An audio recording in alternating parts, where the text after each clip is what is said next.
Je suis Bénédicte Menanteau et je suis là pour répondre aux questions des sociétaires et essuyer le feu de toutes les questions que vous pouvez vous poser sur le mécénat. On y va!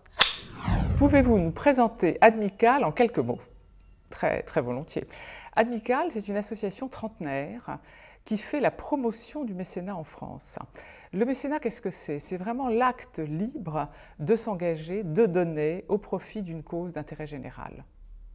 Qui sont les mécènes en France? Combien sont-ils? Quel montant allouent-ils au mécénat? Alors, les mécènes en France, ce sont des entreprises de toute taille, des très grandes, bien sûr, qui sont les locomotives du mécénat, ensuite des ETI, des PME et aussi des TPE. Les mécènes sont vraiment partout sur le territoire. Ils sont aujourd'hui 30 000 ayant plus de 20 salariés, mais si on prend vraiment les entreprises à partir de 1 salarié, ça représente à peu près 150 000 entreprises en France. Et au total, le montant qui est alloué est de l'ordre de 2 milliards d'euros par an, 1,8 milliard cette année en légère baisse.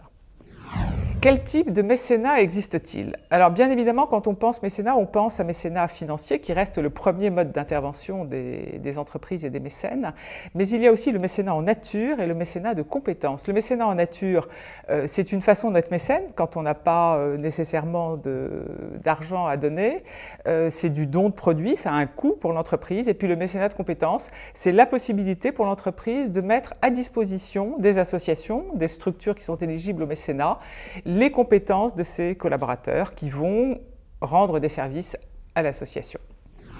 Quels sont les grands secteurs financés? Alors, dans le mécénat, on a plusieurs grands secteurs. Le secteur social qui recouvre la solidarité de façon générale, le social, l'éducation, la santé. Ensuite, on a le domaine culturel qui est un domaine historique du mécénat. Et puis ensuite, on a des secteurs de l'intérêt général qui sont peut-être un petit peu plus récents comme l'environnement, la recherche et bien sûr le domaine sportif qui est le domaine plébiscité par les petites entreprises qui en termes de soutien financier n'est vraiment pas le plus important, mais qui en nombre d'entreprises, en tout cas engagées dans du mécénat sportif, est le plus significatif. Pourquoi une entreprise devient-elle mécène? Alors, une entreprise, elle devient mécène parce qu'elle souhaite exprimer sa responsabilité, son engagement à l'égard de la société civile. Elle a plusieurs motivations pour le faire.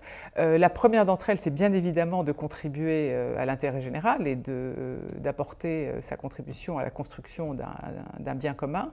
Et puis ensuite, elle le fait aussi souvent pour des questions de réputation et d'image, parce que le mécénat, c'est vraiment quelque chose qui a du sens et qui éclaire l'identité de l'entreprise. Et puis, elle le fait aussi pour s'inscrire sur son territoire, pour tisser des relations avec des univers avec lesquels elle n'est pas toujours en contact. Et puis, elle le fait aussi pour mobiliser ses collaborateurs, parce que c'est un objet de fierté important pour les personnes qui travaillent dans une entreprise et à qui on donne la possibilité d'aller à la rencontre des porteurs de projets qui sont soutenus par l'entreprise. Les entreprises mécènes s'intéressent-elles à l'effet des actions qu'elles soutiennent sur les bénéficiaires et si oui, comment le mesurent-elles? Alors bien entendu, les entreprises mécènes ne donnent pas d'argent sans savoir à quoi il va servir, si le programme va être efficace, utile, innovant et quel est l'effet qu'il va avoir sur les bénéficiaires. Alors pour s'en assurer, il y a plusieurs façons de procéder. La première d'entre elles, c'est déjà au moment de la sélection du projet de bien s'assurer des objectifs communs que l'on partage et puis ensuite d'encadrer la relation par une convention de mécénat, d'organiser les retours d'informations, les occasions de rencontres et puis certaines entreprises veulent aller un petit peu plus loin en fait dans la mesure de leur action et dans ces cas-là, elles s'engagent vraiment dans des programmes d'évaluation avec les porteurs de projets pour mesurer l'impact réel du programme sur les bénéficiaires. Qu'appelle-t-on mécénat territorial? Qu'est-ce que peut apporter ce mouvement localement? Alors, ce qu'on appelle mécénat territorial, c'est ce mécénat de proximité qui s'organise sur les territoires, qui est un mécénat de plus en plus important parce que le mécénat, ce n'est pas l'apanage des grandes entreprises du CAC 40 dans la région parisienne. C'est vraiment un maillage territorial qui est très, très important. Et le mécénat territorial, ça peut être l'initiative d'une entreprise à l'égard d'une association, d'une ONG, d'une collectivité publique, d'une collectivité locale. Mais ça peut être aussi une démarche collective entre plusieurs acteurs sur des projets qui sont plus structurants pour le territoire et qui du coup participent vraiment de son attractivité. Et ça, c'est un mouvement que l'on voit qui prend beaucoup d'importance et qui est très, très enthousiasmant parce que ça veut dire qu'on met des ressources financières ensemble et qu'on est sur des projets plus importants auxquels on consacre plus de moyens humains et sur lesquels on est très plus exigeant en termes d'impact. Aujourd'hui, le mécénat est-il réellement une source de financement importante pour les associations locales? Alors moi je dirais que ce n'est pas une source de financement très importante parce que si on rapporte ça aux ressources d'une association, la moyenne est de 5%. Le mécénat représente en moyenne pas plus de 5% malheureusement des ressources des associations. Il peut être plus important pour des associations qui se sont structurées et qui font appel au mécénat depuis un certain temps. Mais c'est une source de financement qui est décisive dans la mesure où d'abord elle permet d'établir une relation de confiance avec des entreprises qui au-delà de son mécénat peut ouvrir le porteur de projet à des réseaux, peut l'accompagner, mais elle est surtout décisive dans la mesure où elle permet souvent de lancer un projet ou alors de réaliser un projet qui n'aurait pas pu voir le jour sans le mécénat. On associe souvent le mécénat à la culture. Dans un contexte de crise, cette vision est-elle toujours d'actualité? Oui. Oui, parce que la culture, c'est vraiment une vision du monde. Au début, c'est vrai que le mécénat a démarré avec le soutien à la culture. Aujourd'hui, la culture ne représente plus que 25% des engagements financiers des entreprises mécènes.